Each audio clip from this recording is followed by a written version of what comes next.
So friends, today we'll be discussing a very important topic, which is differentiation. So whenever we are learning calculus, the first thing we encounter is limits, and then differentiation, and derivatives, and then integral calculus.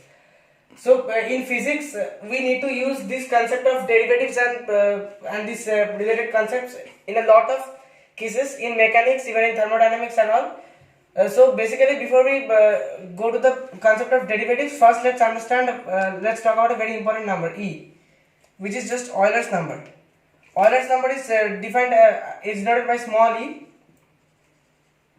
So this is a very special number in mathematics. It's 2.718 dot dot dot. Its value is approximate value is. So you can represent this number as a series, Taylor series. Okay, as a special series. 1 plus x over 1 factorial. Sorry, this is e to the x. E to the x is 1 plus x over 1 factorial plus x square over 2 factorial plus xs cube over 3 factorial and so on. Now, for those of you who don't know the concept of factorial, I'm just telling it in short. 3 factorial is just, for instance, 3 into 2 into 1. 2 factorial is 2 into 1. So it will just, factorial is just the product of all the numbers from that number till 1. And 0 factorial is 1. Now this is again a very interesting topic. Why is 0 factorial is 1? Maybe we'll discuss that in some other video. And factorial does not exist for negative number. And in mathematics, there are 3 very important topics related to factorial. One is permutation. For instance, NPR is defined as n factorial over n minus r factorial. Combination. These concepts are also important in many areas in physics. NCR is n factorial over r factorial multiplied by n minus r factorial. And we have binomial theorem. Binomial theorem is basically binomial expansion. So if you have a plus b to the n, so this can be written as summation r equals 0 till n, a to the n minus r, b to the r. So you can expand it, right? NCR, a to the n minus r, b to the r. This is the binomial expansion. You can expand it by putting the values for r, r0 and so on. So but now let's focus on our topic, Euler's number, for the time being. So Euler's number, now basically there is a very famous identity of Euler's which relates 5 important numbers in mathematics. But before going there, let's discuss about some more things. Sine x, there is an infinite series for sine x also. The trick to remember the series is that these signs in between, this minus and positive and negative signs, it is first negative, then positive, negative, positive, and it will alternate. Okay, and all these terms are fractions. So what happens, the first term for sine, it is odd number. I'm just giving you the trick how to remember this. For sine, it is odd number. The first odd number is 1. 1 is, well, actually unit number, but here we will consider 1. So it is basically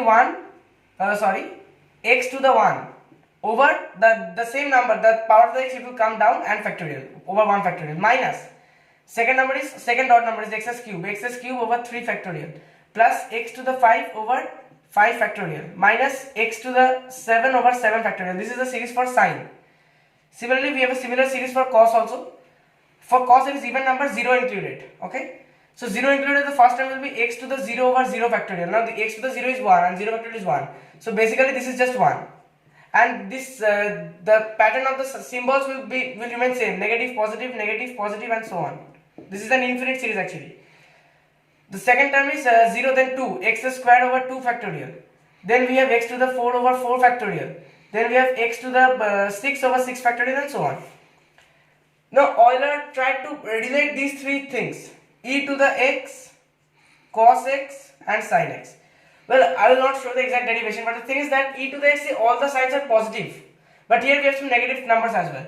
So if you think about this matter a little deeply, you will see that you end up with a crazy result. For instance, can we have such a number? Can we have negative under the root? Well, if you consider real numbers, obviously not. But see, mathematicians actually extended the domain of available numbers, and then complex numbers was introduced. For instance, let's give an example. Minus 2 whole square is minus 2 times minus 2 is positive 4. Okay, plus 2 whole square is obviously 2 into 2 is positive 4. So root over of 4 will be minus 2 plus 2, whatever. So anyway, if I have root over of minus 4, what will that be? Can you find any real number such that satisfies this equation? No. But what if I write it as root over of 4 into minus 1? I can break this as root over of 4 into root over of minus 1. This is just 2. and under root of -1, this is a special number called iota, I, or imaginary number. So this I concept is very important. Any negative number under the root can be expressed as some number, some real number multiplied by the imaginary number I.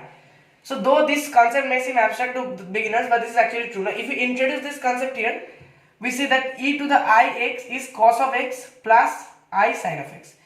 And if you plug in pi in place of x, e to the I pi will be cos of pi plus I sine of pi.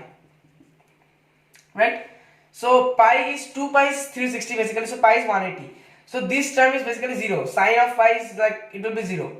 So and cos of pi will be -1.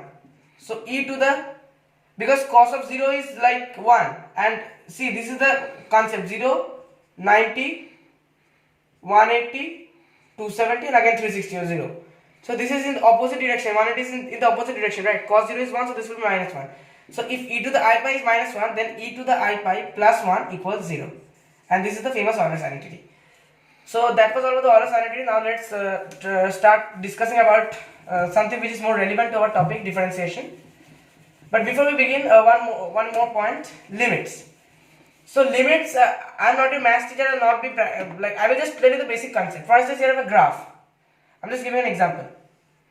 Suppose the graph, there is a let's see, there is a discontinuity here, and this function, let's say it starts again from somewhere here. If I am approaching the function from the negative direction in the sense like I am approaching from here, from negative to positive I am going, approaching this point. So this point in the x-axis. So the limit seems to approach some point here, right? But if I approach the same function from the positive direction, the limit seems to approach some point here. So these two points are not same. So in such cases the limit does not exist. Also it may be the case that you have a graph like this. This is a discontinuity. So though the function is undefined at this point, the limit can exist. The function is undefined, that's why the limit is always undefined. For instance, you may get some like this form, 0 by 0 or infinity by infinity, indeterminate form. In that case, you need to use L'Hopital's rule, and there are many other rules for limits. So the basic thing is that limit as x approaches a of some function f of x exists only if limit as x approaches a from the positive direction of f of x is equal to limit as x approaches a from the negative direction of f of x. But this is not equal in this case. Now this is the basic concept of limit. Now we will what is the point talking about derivative? So derivative, basically, let's say we have a function like this. This is the most of the teachers take this example. So let's take this here because it's easy to make you explain. Let's say we have a function like this here. Okay, x-axis and y-axis. So basically, let's define this point x. This is the x-axis. Okay, I'm just defining this point as x, and let's define this point del x. This is a very small change in x. Though this does not seem small, this is actually a very small change. Just to make you understand, I have kept this quite a big amount. So just draw the perpendiculars from here to the function. I'm just this is just a freehand diagram, okay? And draw the corresponding perpendicular to the y-axis, perpendiculars to the y-axis. So this is y, this is del y, right? So the thing is that we want to find a derivative in the sense, let's join these points, this here, and let's just draw the line here. This is straight line. So notice one thing. When del y and when this distance or this distance, whatever, when they tend to close, when they tend to get smaller and smaller, then this line here and the original function between these intervals, suppose the line is here and this is the original function, they tend to superimpose on each other, right? Because when the distance is very small, then you can hardly differentiate between the curve and the line. That is the concept. That is why we take limit as del x approaches 0 in the formal definition of derivatives. We will get there in a moment. So let's define this triangle ABC and let this angle be theta. So tan theta is AB upon BC, and this tan theta is basically your dy by dx, or here in this case let's say del y by del x. Del y by del x. Okay, you can understand how this is. Actually, you can write this is basically, for instance, from where the formula is coming. Let's say fx is y. Okay. So basically, the formal definition of derivative we will be deriving it shortly. Let fx be y. Then f of x plus del x. Understand this very nicely. F of x plus del x minus f of x divided by del x. This is the formal definition of derivatives. This is del y divided by del x. First, to consider, I have versus I have y plus del y. See, f of x is y, so y plus del y should be f of x plus del x, right? So what should be del y should be f of x plus del x minus y. I'm just bringing this y here. Now in y is just fx, so in place of y I can write fx, no problem, and I can divide both the sides by del x. So I easily derive this equation. That is the point.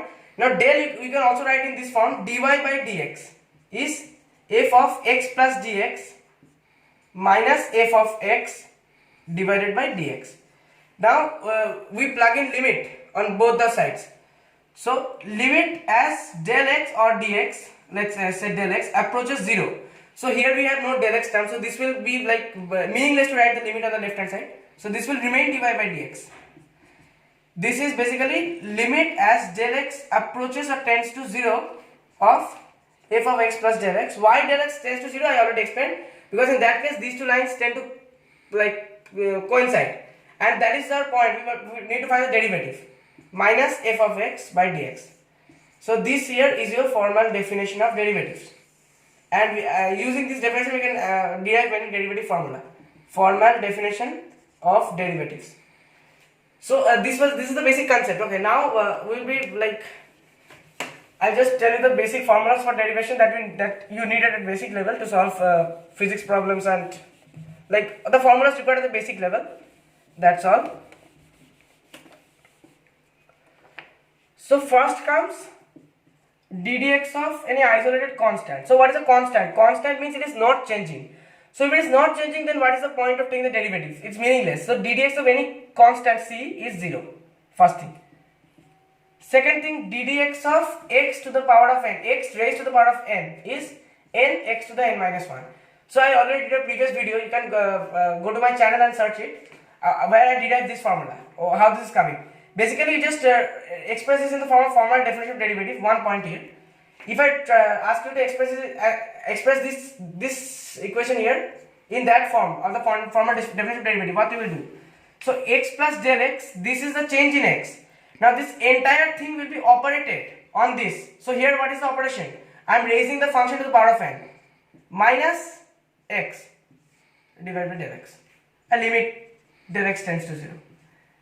Like this you should write. And now in here you can apply binomial theorem. We already discussed what binomial theorem is, and then you get this result: nx to the x minus 1. This is one of the most important formulas for derivation for derivatives. Third, ddx of, this is the chain rule basically. I'm just showing you one example. Ax plus b raised to the power of n. First we differentiate this function with respect to the outer function n here. So this will be n. We're using this formula, applying this formula here right now. Ax plus b raised to the n minus 1. Done, the first thing. Then we will differentiate with respect to the inner term. I mean this inner function, this ax plus b. ddx of ax plus b. So that means n ax plus b raised to the n minus 1. ddx of ax first of all, right? Plus ddx of b. So b is a constant, a is a constant. Okay, in case I have not mentioned, a and b are constants, only x is the variable. So what is the point of derivatives? They just help to define, we can find the derivative with if the independent variable, if the dependent variable is changing. Like here x is the independent variable. So if it is changing, we can find the corresponding change in the dependent variable y. Here y depends on x. This is the point of derivative. So n ax plus b to the n minus 1. A is a constant, so the constant comes out, and ddx of x is just 1, still I am writing it, and this will just be 0, ddx of a constant is 0. So n ax plus b raised to the n minus 1, a times 1 is just a plus 0 is just a, so answer is na ax plus b raised to the n minus 1. I just showed you this example. So that means you always need to apply the chain rule. First you take the derivative with respect to the outer function, and then with respect to the inner function. Okay. Number 3, chain rule. Number 4, by the way, if you have for instance, ddx of a plus minus b, this is just, you can simply write ddx of a plus minus ddx of b. This was obvious anyway. Product rule, ddx of uv is u times d dx of v plus v times d dx of u. Quotient rule, d dx of u divided by v, first comes v, okay, v times d dx of u minus u times d dx of v, the whole divided by denominator, that is v squared. And as for trigonometric derivatives, the two most important rules are d dx of sin x is cos x and d dx of cos x is negative sin x. From here, using this rule, this quotient rule here, you can find the d dx of cosec x, sec x, tan x and cot x. I already derived all this in a previous, all those things in a previous video. You can check that out. So I'm not writing those here, but those are also important formula. Okay, you should not neglect them. Logarithm. For logarithm, basically, see, logarithms can be of two types. One is log base 10. These are the common logarithms, and one is log base e, or the natural logarithm. And this is some teachers also write it as ln. ln means natural logarithm. Log base e, ln, same thing basically. Okay, so don't get confused. So basically, if we have d dx of e to the x, okay, it's basically 1 by x, nothing else. Why? Because okay, first of all, we need to understand the basic like one more thing before we arrive here. If we have d dx of log base a e, excuse me, sorry, log base a x. So yeah, in this case we get this form 1 by x and log base a e. Okay. But if we have d dx of, now consider the same formula. If we had d dx of log base e, sorry, log base ex, 1 by x, log base e, so this is just 1, so 1 by x will remain. So this is the thing, this is the, for logarithms you have this formula, and one more formula for related to logarithms. Like if you have d dx of a to the x, then you have a to the x log base e, a to the x log base a. So these are the two important formulas. And derivatives with of a function with respect to function. For instance, if we have dy by dx, by the way, this is not dy divided by dx, this is d dx of y, derivative with respect to x of the function y. So you can write it as dy by du multiplied by du by dx. Basically same thing, dy by dx. And now for maxima and minima, theorem for, these are all the important formula. And now for theorem of maxima and minima.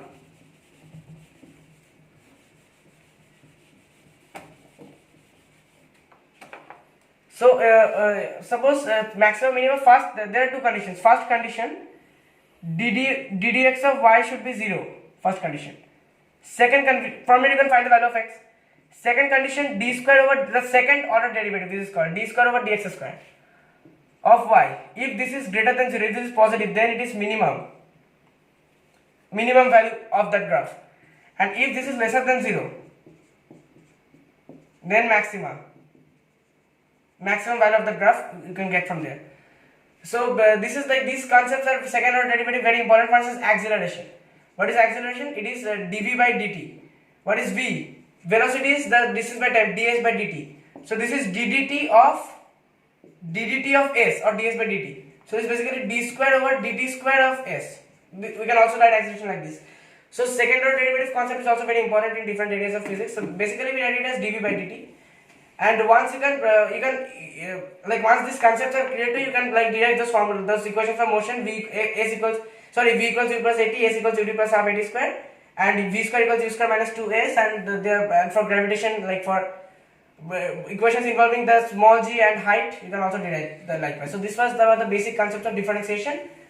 We will try to do a future video of like involving integration too. So that was all for today's video. Thank you very much.